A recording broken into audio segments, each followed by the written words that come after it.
The wind rattled the windows like restless spirits trying to whisper secrets only the brave could hear. It was just past midnight, and Zion sat hunched on the worn-out couch in his modest living room, unaware that his world was about to be flipped inside out.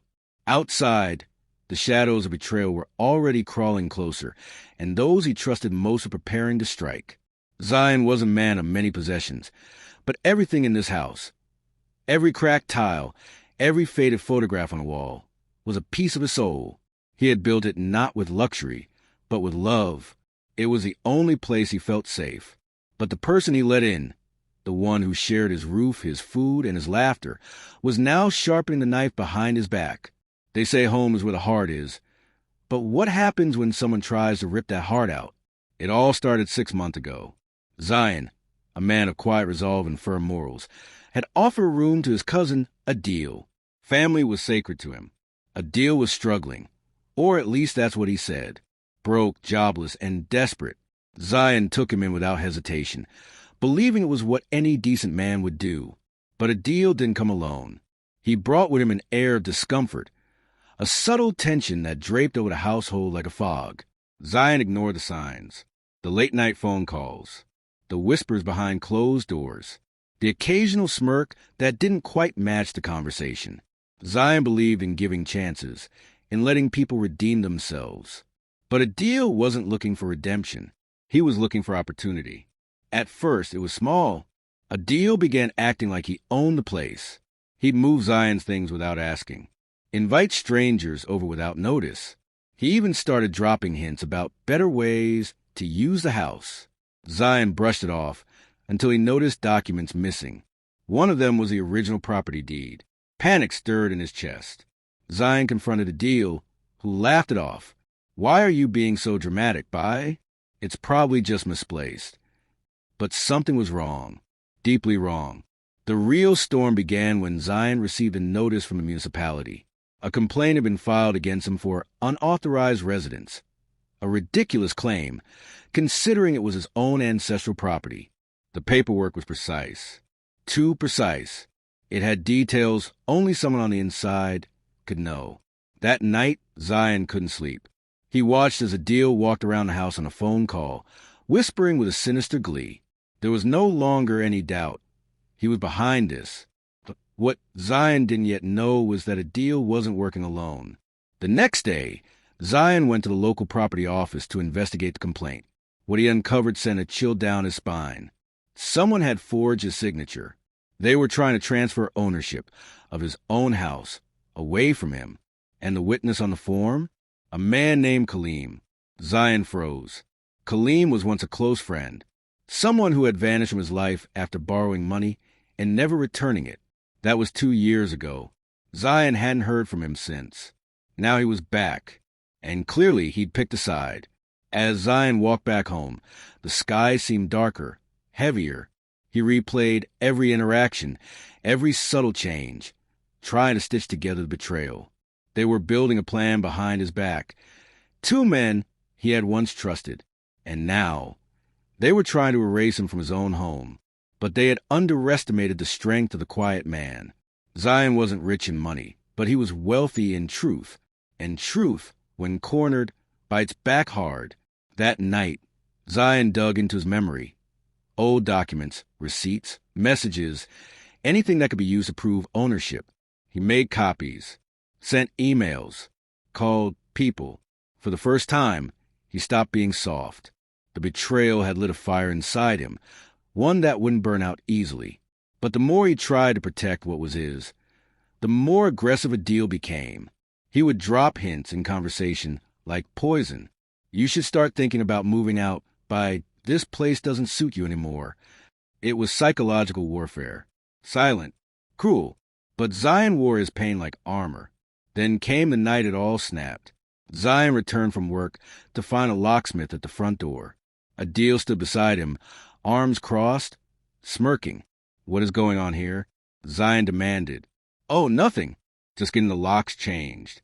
"Safety reasons," Adil said coolly. "You never know who might break in." Zion's voice shook. "This is my house." Adil stepped closer, his eyes cold. "Not for long." The audacity. The evil, the betrayal. It all hit Zion like a collapsing wall. His fists clenched, not because he wanted to strike, but because he knew now this wasn't just a betrayal. It was war, and he wasn't going to back down. Zion called the police, but without proper documentation at hand, they could do little. "It's a civil dispute, sir," they said. "Take it to court." So he did. Over the next few weeks, Zion became a man with a mission. Every hour outside of work was spent collecting evidence, talking to lawyers, filing affidavits. The stress was relentless. The sleepless nights, the fear of being thrown out any moment. It all threatened to break him, but he refused to break. Because this wasn't just about bricks and walls anymore. It was about dignity. He discovered that Kaleem had been bribed to be a false witness. Zion found old chat log between them. Old voice notes discussing how Kaleem owed him money. He documented everything. He even found Adil's voice recorded on an accidentally captured phone call, mocking Zion, calling him a soft fool who'd never see it coming. Oh, but he saw it now. The court date was set. Adil acted as if he'd already won. He walked around the house like a king, gloating in silence, whispering on the phone in hushed tones. But beneath his smug exterior, cracks were forming. Zion noticed it. He saw the nervous glances, the pacing, the failed calls to Kaleem when he stopped answering. You see, Kaleem had been contacted by Zion himself, and what Zion offered him wasn't money. It was a chance at redemption, a way out, a plea to do the right thing. And Kaleem, broken by guilt, agreed. The night before the hearing, Adil sat in the living room, sipping tea with false calmness. "You know," he said, "sometimes you gotta lose to learn by." Zion looked him dead in the eye, his voice calm but laced with fire. "And sometimes betrayal teaches people how to fight." Silence fell. The next morning, the court session was tense. Adil came in overconfident, grinning.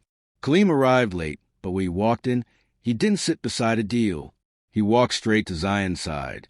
And then he spoke the truth. The courtroom fell into silence. Adil's face turned pale. He tried to interrupt, accused Kaleem of lying.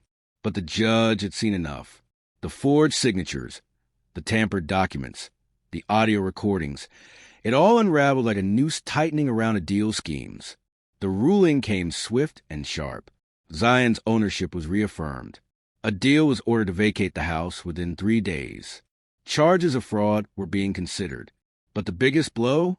The look on Adil's face as he packed his bags, not understanding how the man he thought weak had shattered his entire plan with sheer willpower and truth. Zion stood in the doorway, watching silently. He didn't gloat. He didn't mock. He just stared at the man who once smiled in his face while plotting his destruction. Because revenge wasn't screaming. It was winning with dignity. But just when Zion thought it was over, a message popped up on his phone. Unknown number. This isn't over. He wasn't working alone. Watch your back. Zion's breath hitched. Another shadow lingered. Someone else was pulling strings. The war had only begun. The message kept flashing on Zion's phone screen like a pulse of dread. This isn't over. He wasn't working alone. Watch your back. He stood motionless, the cold light from the phone reflecting off his face. The courtroom victory had barely settled in, yet something darker now loomed. Someone else, someone worse, had been behind Adil's plot, a master manipulator who had yet to show their face. Zion didn't reply to the message. Instead, he locked his phone and walked slowly back into his house. He should have felt peace. But the air was heavier now, not with fear, but with realization. The battle may have been won, but the war had only just begun. 2 days later, as Zion sipped his tea and looked out the living room window, a familiar car rolled up to the curb.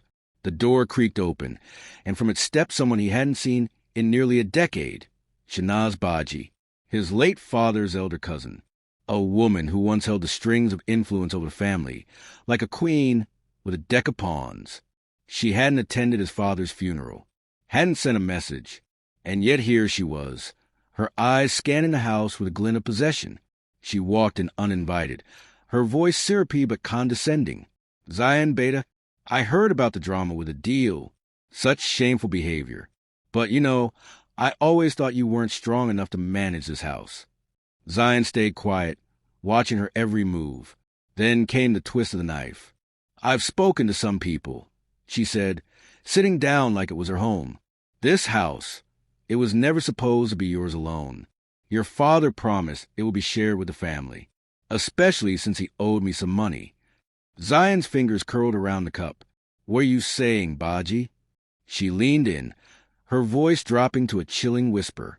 I've already filed a claim. A deal was just the beginning. You didn't think this was over, did you? And just like that, the puppet master revealed herself. A deal had been the pawn. The real enemy was someone deeper, more cunning.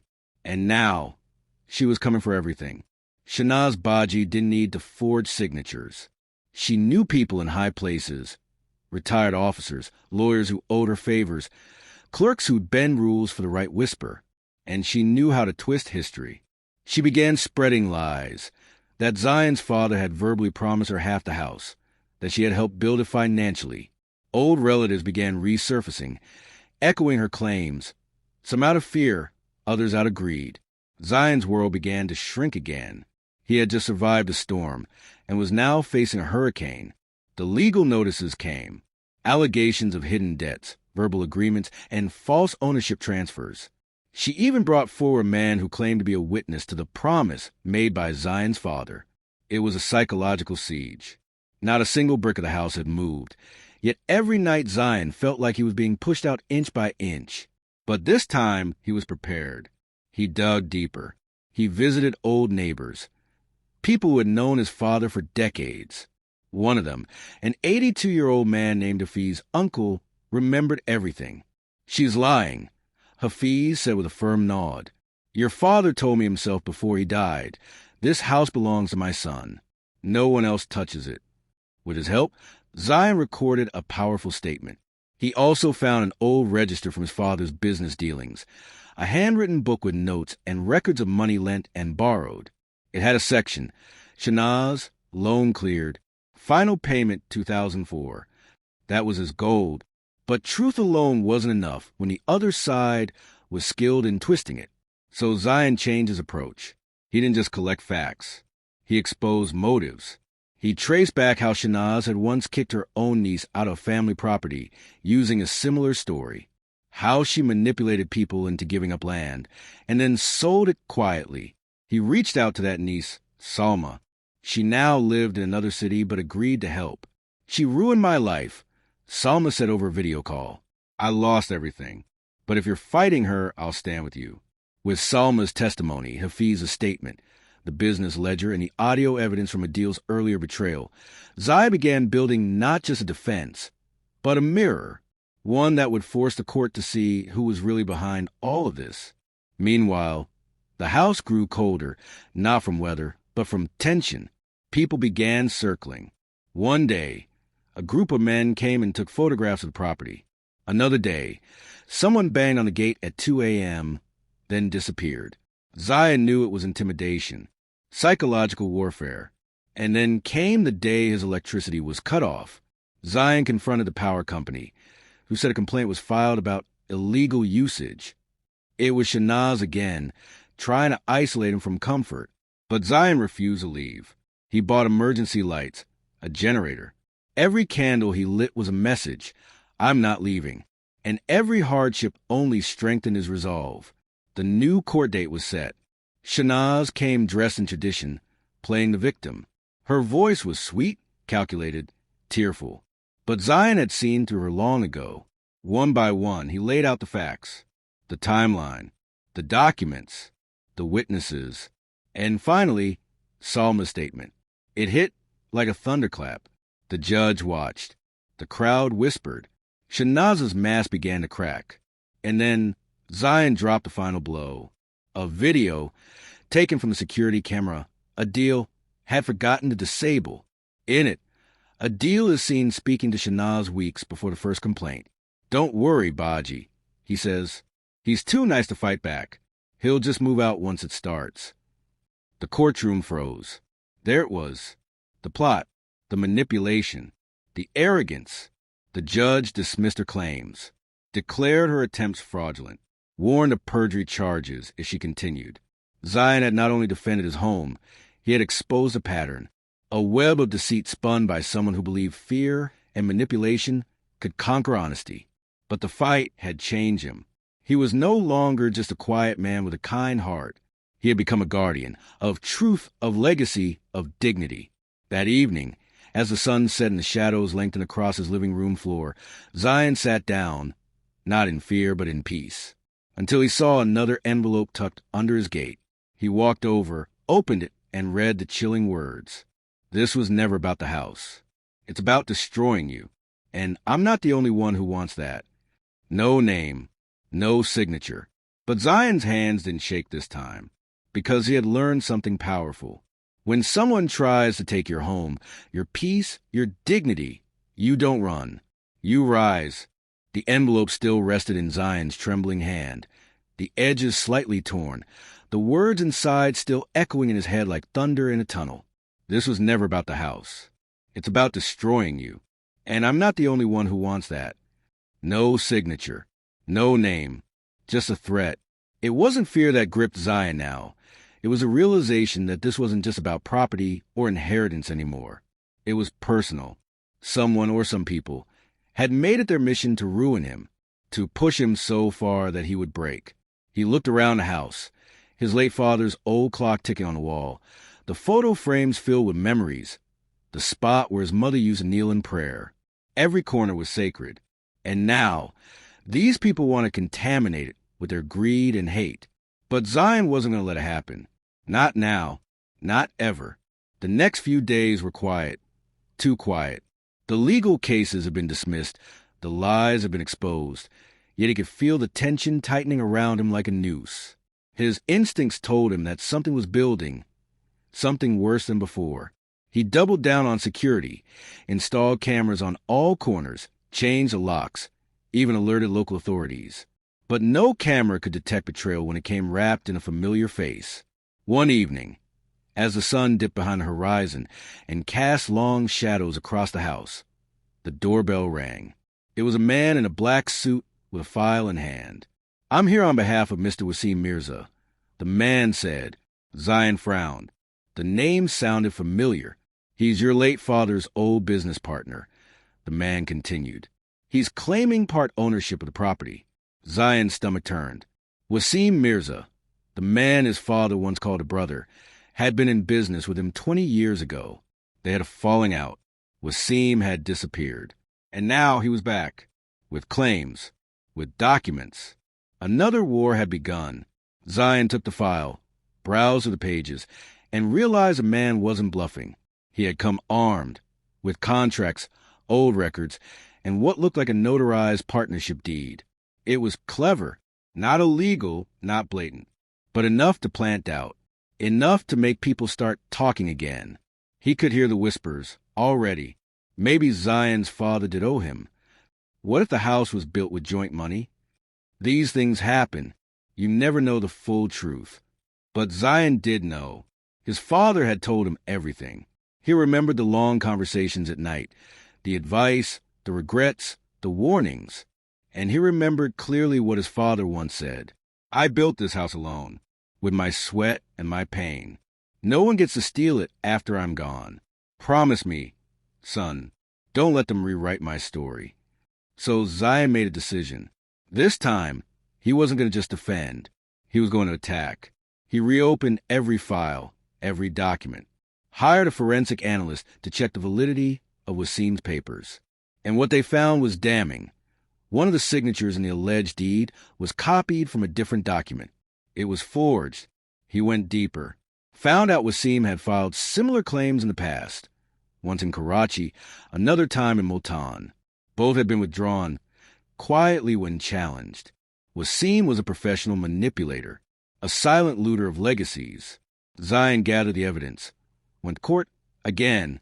This time, not as the victim, but as the plaintiff. He wasn't just going to clear his name. He was going to expose every hidden snake in this garden. The case took weeks. It was exhausting, emotionally draining. At times, Zion felt like giving up, but he remembered his father's voice, that unshakable dignity, and he pushed forward. Wasim showed up with confidence, dressed in expensive suits, acting like he owned the world. But slowly, Zion's truth began dismantling his lies.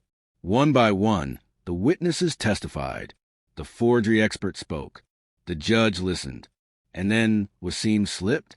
He was being cross-questioned, and in a moment of frustration, he blurted out, "You think he deserves this house?